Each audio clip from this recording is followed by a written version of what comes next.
The gambling companies are absolutely telling Adam Silver what to do. I mean, it's a disaster. The NBA has been in an uproar after it was revealed that gambling companies pressured Adam Silver into punishing NBA teams for tanking. Turns out the fines handed to the Utah Jazz and Indiana Pacers were not about protecting fans or competitive integrity. They were about protecting betting lines. Fans are not happy, and this could be the start of the end for Adam Silver. So let's get into it.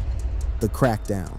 On February 12, 2026, the NBA fined the Utah Jazz $500,000 and the Indiana Pacers $100,000 for conduct detrimental to the league. The Jazz had been benching starters like Lauri Markkanen, Jaren Jackson Jr., and Jusuf Nurkic for the entire fourth quarter of games that were still winnable. One of those games was a February 7th loss to Orlando, where Utah blew a 17-point lead. The Pacers had rested Tyrese Halliburton, Pascal Siakam, Andrew Nembhard, and Aaron Nesmith in a loss to Utah, despite the league determining those players were healthy enough to play. 2 days after the fines, on February 14, 2026, Adam Silver held his annual All-Star Weekend press conference. He did not hold back. He called the tanking situation worse this year than we've seen in recent memory. He said the league would consider every possible remedy to stop the behavior, including revoking draft picks and restructuring the draft lottery entirely. He acknowledged the current system was failing. What we're doing, what we're seeing right now, is not working. There's no question about it, he said. Silver framed the issue around the people who buy tickets and watch on television. He said, "We'd better not lose sight of our fans here. We'd better not lose sight of the people who support this league day in and day out." That sounded like a commissioner defending the sport. It sounded like someone fighting for the product. But 2 days later, a different explanation surfaced. On February 16, 2026, Ben Golliver, a former Washington Post NBA writer and co-host of the Greatest of All Talk podcast, gave a different read on the situation. Speaking on his podcast, Golliver said, "We know how much the NBA has gotten in bed with gambling. Over-unders are at stake. Player props are at stake." He continued, "If coaches are just willy-nilly not playing guys the entire game, and they're not letting people know in advance that they plan to do that, you're gonna have a lot of angry gamblers and a lot of angry gambling companies as well." So I think that was one aspect of why he had to lay the smackdown, so to speak, at All-Star Weekend. This reframed everything. If Golliver's reporting was accurate, then the fines, the press conference, the threat of revoking draft picks, none of it was just about fans. It was about sportsbooks losing money when coaches pulled starters without warning, disrupting the betting lines that DraftKings, FanDuel, and every other partner had set. Golliver specifically pointed to the Jazz as the clearest example. "If you're not playing guys in the fourth quarter, how many bets is that impacting?" he asked. "When a team starts its best players, the sportsbooks set their lines accordingly. Over-unders, point spreads, player prop bets. When those starters get yanked in the fourth quarter of a close game, every one of those bets gets distorted. Gamblers lose money they should not have lost. Sportsbooks take hits they did not anticipate." Reports indicated that gambling entities were part of a pressure campaign, urging the NBA to address teams resting players and managing their schedules, prioritizing betting product stability over competitive concerns. And just like that, the story shifted. The question was no longer whether the NBA should punish tanking. The question was who the punishment was for. Silver's press conference avoided direct references to gambling, focusing instead on fan obligations and systemic fixes. He mentioned the deep 2026 draft class as a factor influencing team behavior, and he stressed collective responsibility, saying all teams needed to step back and recognize that we're all in this together. But the omission told its own story. Silver talked about fans, talked about the draft, talked about the competition committee. He did not talk about DraftKings. He did not talk about FanDuel. He did not talk about the billions of dollars flowing between the league and its betting partners. And that silence, combined with Golliver's reporting, created a gap between what Silver said and what was happening behind the scenes. The tanking epidemic. To understand why this matters, you have to understand the scale of what is happening in the 2025-26 NBA season. This is not a few bad teams losing games at the end of the year. This is approximately 1/3 of the league blatantly positioning for draft picks, and it started earlier than ever before. The reason is simple: the 2026 draft class. Prospects like Cooper Flagg, Ace Bailey, and AJ Dybantsa represent what most scouts believe is one of the most talented and deep draft classes in recent memory. In a league where a single franchise-altering player can change a team's trajectory for the next decade, the incentive to finish with the worst possible record has never been more pronounced. A top draft pick is not just a player, it is a potential superstar, a jersey seller, a reason for fans to tune back in for years. The Utah Jazz became the poster child for the tanking epidemic epidemic. At 1838, the Jazz had no realistic path to the playoffs and every reason to pursue a high lottery pick. Their method was particularly brazen: play normally through 3 quarters, then yank starters and collapse in the 4th. Coach Will Hardy drew widespread criticism for the approach. The team had acquired Jaren Jackson Jr. at the trade deadline, ostensibly to compete, but then proceeded to limit his playing time in precisely the situations where he would have mattered most. The $500,000 fine was the largest tanking-related penalty the NBA had issued, and by every indication, it did not change the Jazz's behavior at all.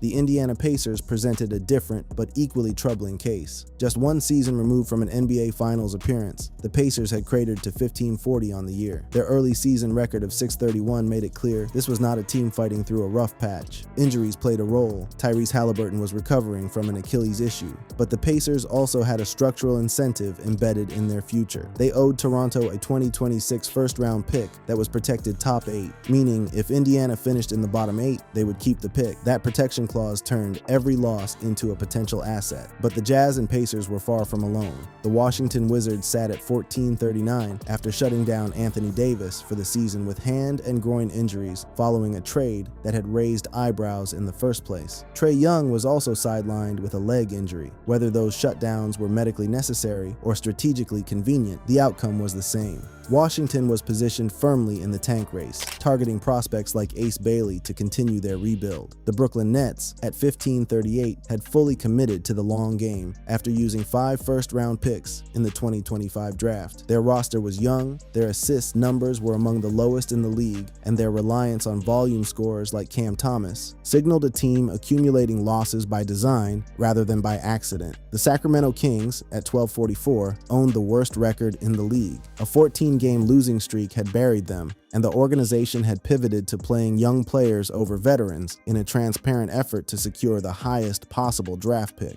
The New Orleans Pelicans, at 1541, had traded their unprotected 2026 first-round pick to Atlanta, which meant every loss the Pelicans accumulated actually improved the Hawks' draft position, a dynamic that introduced an entirely separate layer of perverse incentives. Beyond those teams, the Dallas Mavericks, 1935, had entered a tailspin following the Luka Doncic trade. The Portland Trail Blazers were rebuilding amid the fallout from the Chauncey Billups indictment. The Los Angeles Clippers were accused of tanking for a pick owed to the Oklahoma City Thunder, and the Charlotte Hornets and Chicago Bulls were both quietly accumulating losses to improve their draft positioning. The sheer volume of teams engaged in some form of tanking was what made this season different from any that had preceded it. Silver called it the worst year in history for a reason. This was not an isolated case of 1 or 2 bottom feeders mailing it in during the final 2 weeks. This was a structural failure playing out across 10 or more franchises, from the opening months of the season through the All-Star break and beyond. And the owners were not afraid of the fines. One executive told reporters they would write a blank check for a top 3 pick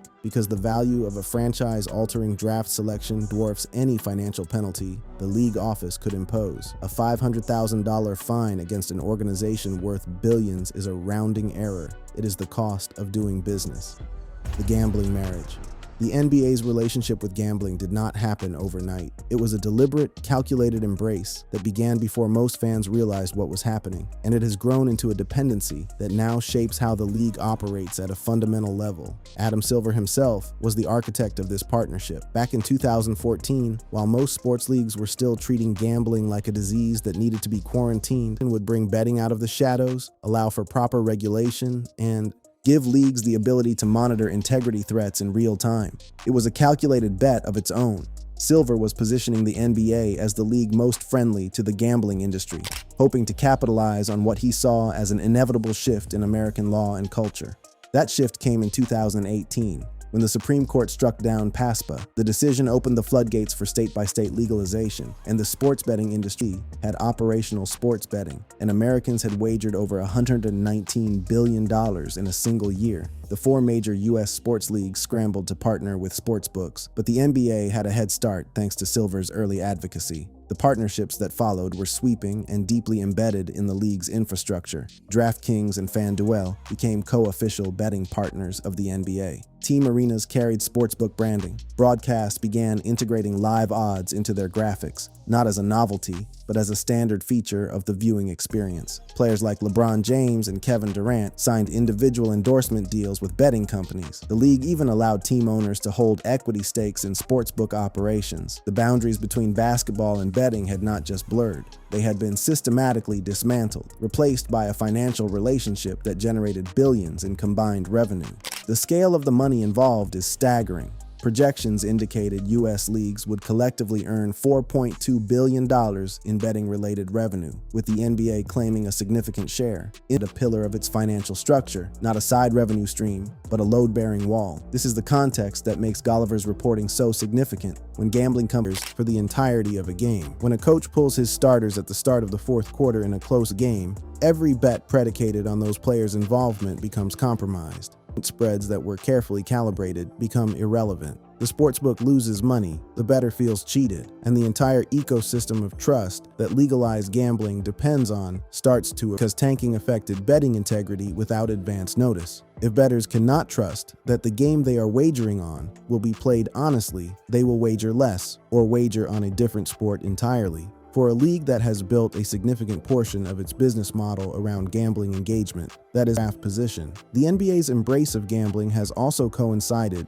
with a disturbing increase in betting-related scandals involving players and officials. Jonte Porter was banned from the league for betting. Phillips was indicted on gambling-related charges while serving as head coach of the Portland Trail Blazers. These were not minor infractions from fringe players. They were systemic failures involving people at every level of the league's operations. Beyond the NBA, the picture was equally alarming. Cleveland Guardians pitchers Emmanuel Clase and Luis Ortiz were indicted for pitch rigging. 6 NCAA players were accused of betting schemes. Prop bets, which comprised approximately 70% of sportsbook revenue, were identified as the highest risk category for manipulation because they focused on individual player performances that could be influenced far more easily than game outcomes. Public trust was already declining. Surveys showed that 49% of Americans believed sports betting harmed the integrity of the games they were watching.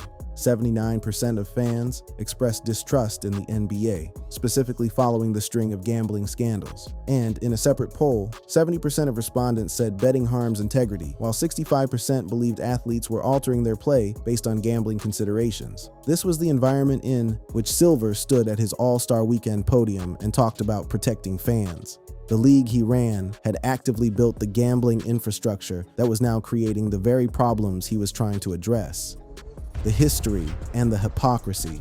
Tanking in the NBA is not new. It is as old as the draft itself. And every generation of the league has produced its own version of the problem, along with its own failed attempts at a solution. Before the 1985 lottery was introduced, the draft operated on a simple reverse order system. The worst team in each conference got the first pick. The incentive to lose was so direct and transparent that it led to some of the most shameless tanking in league history. The most infamous case was the 1983-84 Houston Rockets, who slumped late in the season to position themselves for what would become the Hakeem Olajuwon pick, a selection that changed the franchise for the next 2 decades. The league responded by introducing the draft lottery, a system designed to inject enough randomness into the process that tanking would no longer guarantee a reward. But the lottery did not eliminate tanking. It merely changed the calculus. Instead of guaranteeing the top pick, a bad record now improved the odds of getting it. Over the decades, the league adjusted those odds repeatedly. In 2019, the bottom 3 teams were each given a 14% chance at the number 1 pick,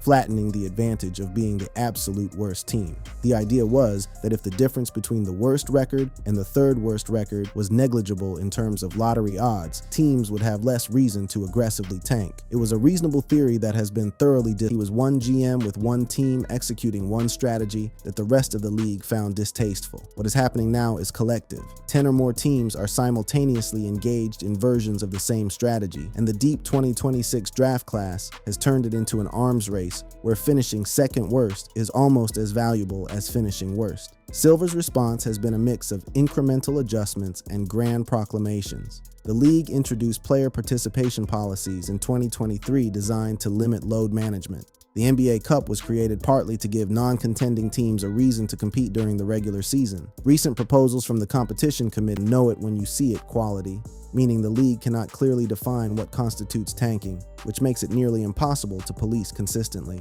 That is not necessarily a position we want to be in, he said. He also said, it's time to take a fresh look at this and to see whether that's an antiquated way of going about doing it, referring to the lottery system itself. But fresh looks have been Silver's signature move for years. The Ringer noted that under Silver's watch, the NBA has reformed the lottery, added a play-in round, launched the NBA Cup, streamlined the schedule, expanded instant replay, and experimented with the all-star format multiple times. Each adjustment was presented as a solution. Each adjustment failed to address the underlying problem. In a league where one player can change a franchise's future, losing will always be more valuable than mediocrity. Mark Cuban, the Dallas Mavericks owner, offered a different perspective entirely. Cuban argued the NBA should embrace tanking rather than fight it, criticizing the recent fines and suggesting that tanking provides fans with hope through the promise of a rebuilding future. He pushed for a focus on affordability, making games accessible to average fans, rather than policing how teams manage their rosters. Cuban's proposal highlighted an uncomfortable truth. The league's current model prices out the fans Silver claims to be protecting, while the gambling company Silver is allegedly answering to do not buy tickets at all. Silver also opened the door, at least theoretically, to the most radical solution of all, abolishing the draft entirely in favor of a rookie free agency system with slotted salaries. Under such a system, incoming players would sign with teams based on mutual interest, and one that Silver mentioned without committing to. Another fresh look added to a long list of theoretical remedies. The credibility crisis.